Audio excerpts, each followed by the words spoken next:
Howdy, I'm Grey Pilgrim. Well, among other things I collect are pistols. I love the look of older pistols. They're just uniquely interesting examples of the craftsman's art. So here's an early one. This is a French, probably from the 1850s, French pinfire revolver. This is a typical example of the pocket pistols that came from the workshops of Casimir Lafachaux. Lafachaux worked as a gunsmith for a fellow named Pauly and learned from him and came up with his own unique system for centerfire cartridges. Basically, it's called a pinfire, and the pinfire just means that instead of having the primer on the very end of the cartridge and having the hammer strike it there, the pin is sticking up out of the cartridge and the hammer hits the cartridge, the protruding firing pin, basically, of the cartridge. It's a much less safe system, but was quite popular at the time. This one's in really rough shape. It's missing a mainspring. The housing for the side of the loading gate is gone. It's in bad shape, but it's a unique example of the pocket pistol of the 1850s of the French. Well, around 1892, the French came up with an idea for their very own centerfire pistol for their army, and this is it. This is the model of 1892. It was made by the Manufacture d'Armes de Saint-Étienne, which is an armory, one of the many armories that the French kept. There's Saint-Étienne, Châtellerault, Bayonne. Okay, there's one that has a long jawbreaker name. I can't remember them all. But this was a beautiful pistol. And when France first fell into a conflict with Germany during World War I, this was the pistol that started out as the standard sidearm of the French military of that time. Well, they didn't have enough of these. So what they ended up doing was they didn't have the internal manufacturing capability for it because they were busily churning out Lebels and Berthiers for those are the rifles for their troops. So they went to another maker, Spanish. This is a Ruby. This is one of the many pistols used by the French in World War I. This is a pretty typical example of it. It's a 32 auto. It's in, I think it's a 7-shot magazine. The magazines on these are real customized to each gun. So if you lose your magazine, you may be out of luck, even if you find another Ruby magazine, because it probably won't fit. But this is just one of the things that they used in World War I.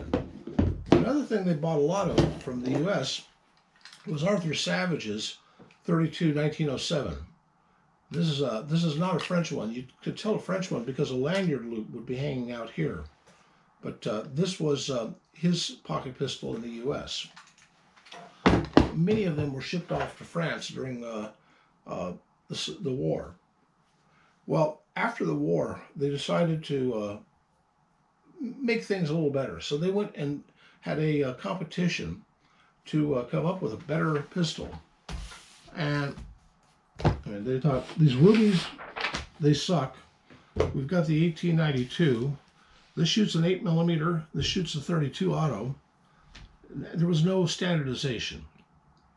So they put together a committee to decide on various kinds of sidearms that they could be manufacturing. And they came up with this. This is the 1935A. This is designed by a fellow named Charles Petter. And Petter was basically somebody who really, really liked the design of Colt's 1911. Now this is a Colt 1911. Actually, I think it's a Rock Island Arsenal copy of a Commander, but it'll do for the type. It works on a tilting barrel lock. And they wanted some kind of a locking breech. Well, the French were not the only ones interested in it. At that time, the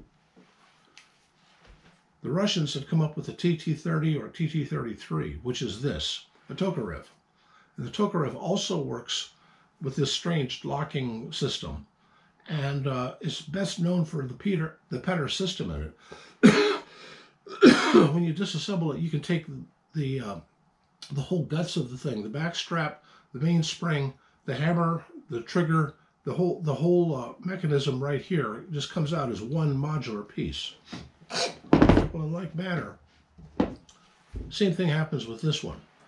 Petter was not well known in the U.S., and this particular one is chambered in 7.62 French long, which is indistinguishable from American 30 Peterson, which was the cartridge for the Peterson device that was supposed to be used in the spring offensive of 1918, but was never used at all.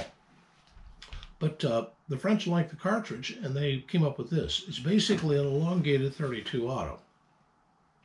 Well, they discovered they hadn't made enough of these, and they really needed some more.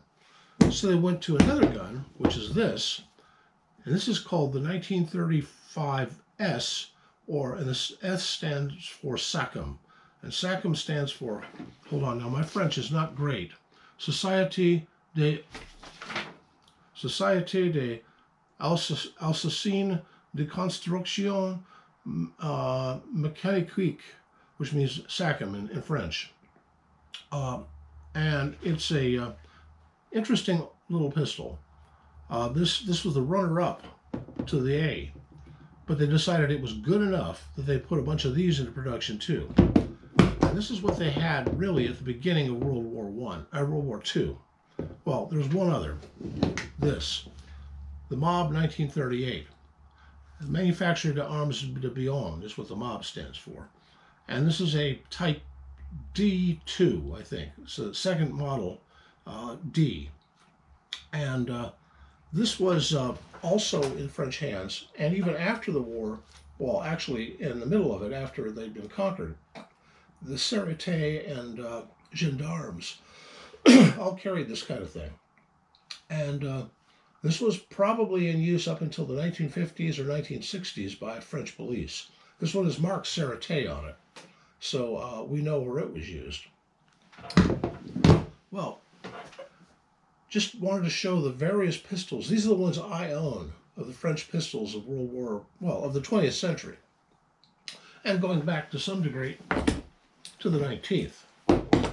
If you're interested in revolvers, I only know of one good book on French revolvers, and this is it. Les Revolvers Militaires Français.